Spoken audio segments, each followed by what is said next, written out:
What's up, everybody? This is my 1971 Ford F100. I'm gonna be doing kind of like a walk around on it. It's LS swapped, and I'm just gonna kind of go through it. It's nothing super special, but when I was building this, there was not a lot of information out there, and I struggled through it. So hopefully this will help somebody. When I bought this thing, it was bone stock. I mean, it's still a piece of junk, but it was even more of a piece of junk back then. Yeah, I got it. It was literally had some disgusting wheels on it, no lift, nothing. It barely ran. Didn't have a floorboard. You could Flintstone it. The rust was so bad.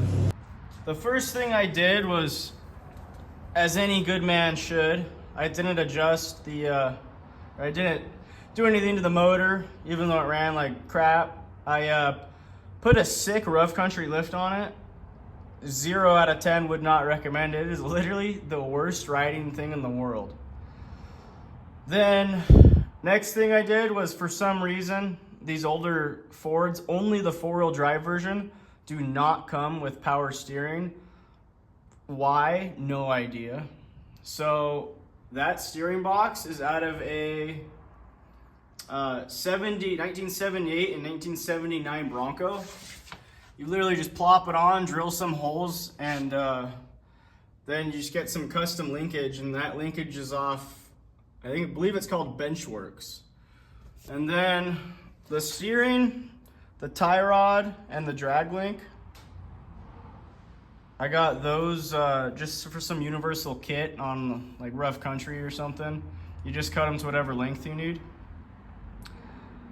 And that's pretty much it for the front end.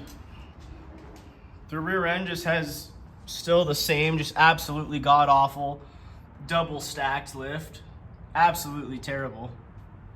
The inside's a little better, but it's nothing special. I got some Amazon floorboards. I had to cut the floorboards out, re-weld them, because they were just literally, you could Flintstone it. And I'm not kidding, there was probably like 20 pounds of dirt in here. But yeah, put a new floorboard in it, got a carpet kit. And then these are the Corbos, just cheap bucket seats. Both of them are like $400 or $500. That screen, that's the Aces EFI screen, and that's really cool for the LS swap because it has every sensor you'd ever need. It has speed, RPM, obviously temp, transmission fluid temp. It tells you what gear you're in. It's honestly super useful if you don't mind an iPad on your dash. And then that's just a BMM shifter for the 4L80 transmission that's in it. And this thing used to be a long bed. As you can see, my just absolute hack job right there. An absolute hack job right there. This bed was terrible to begin with, so I didn't feel too bad about cutting it up. Also, that's the main fuel tank. It's like a 50-gallon just in-bed tank. I wanted that because these trucks are so dumb. Even if you get the tank conversion for the bed, it's still only like 20 gallons. And inside the toolbox here, literally cut a hole and put the Aces fuel pump in there. And that's the pump and the regulator. So you literally only run one fuel line to the front fuel rail, and that's it, and you're done. And this LS, it's a 5.3 out of like I think a 2004 Silverado. And I did this like the most reliable but cheapest way possible.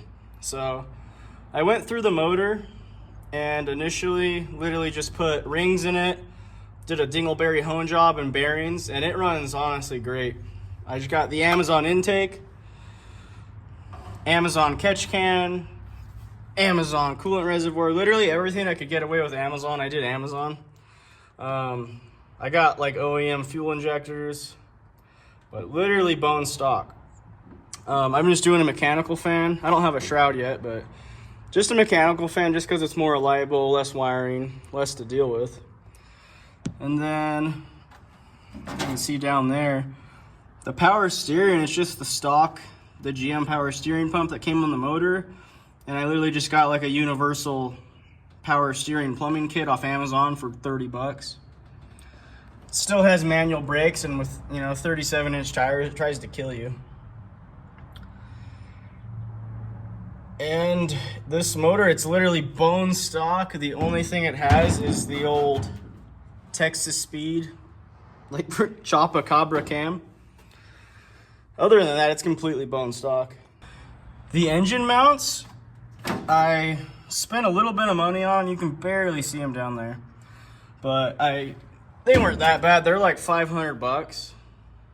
And for the transmission mount, you know, I just realized this bolt's just completely loose. We're gonna ignore that. But for the transmission mount, this has the bigger 4L80 transmission in it. And AutoFab sells that too, but it literally just doesn't fit. Like, it bolts up and everything, but the problem you run into is that you see this ear right here? This is the stock cross member, and it goes across. And the stock cross member doesn't unbolt. It's literally riveted in. So if you can see, if this goes across, it's literally like a ½ inch away from the pan. And the bigger issue is that since your truck is 4-wheel drive, the front drive shaft mounts way farther back because the transmission's way longer than the stock transmission. So the drive shaft would literally go and it would hit the stock cross member. So I don't know if they don't know that, but it was the stupidest design ever. So literally just got a tube, got a bushing, bam, transmission mount. And this is an NP 241C transfer case with the slip yoke eliminator kit. Literally got it for like 150 bucks on Marketplace. The thing that was kind of a pain in the ass about this transmission is with the Aces EFI, or it's the same with Holley, you have to have a speed sensor in the transmission. And usually 4-wheel drive transmissions, the speed sensor's in the transfer case. So yeah, I had to get a 2-wheel drive transmission, and you have to put a 4-wheel drive output shaft in it. The problem with the speed sensor in the transfer case is if you put it in 4 low, it'll completely mess up your shifting points. So the speed sensor has to be in the transmission, so it doesn't even know it's in 4 low. Then I got the old Amazon V-band exhaust. Definitely 100% do a V-band. It is so much easier. It literally is like so easy to do too. While I'm down here, you can see my absolute hack job on the floor. Nice self-tapper, looks pretty clean. You can see I have some big ass tires just mocked up on it. I'm about to rip all the suspension out of this truck, and I'm doing Super Duty axles out of a 2008 Super Duty. Doing 40-inch tires. I'm doing coilovers and bypass all 4 corners. The rear end's gonna be like a pre-runner style 4-link. The front end's gonna have like big links too. It's gonna be straight axle, like rock crawler / pre-runner. But I just kind of want to do a walkthrough before I just absolutely rip it apart and ruin it. One last thing I gotta mention, I wish somebody told me. I literally got these wheels off Alibaba. They're KMC knockoffs. They're beadlock, forged, and they're literally better quality than the actual KMCs. I wish somebody told me about them sooner. And they're like, it was like 270 bucks a wheel.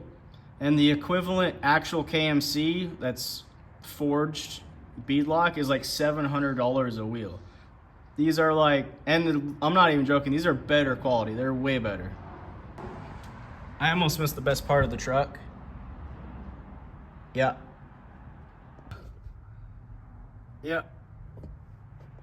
Yeah, like, subscribe if you want to see more. I got the shock sitting there. I got the rear link sitting there. That axle, I just made a video on re-gearing it. This axle, I'm currently re-gearing. Got the front links. Good to go. We got freaking 5 wheels. Literally have everything to do it.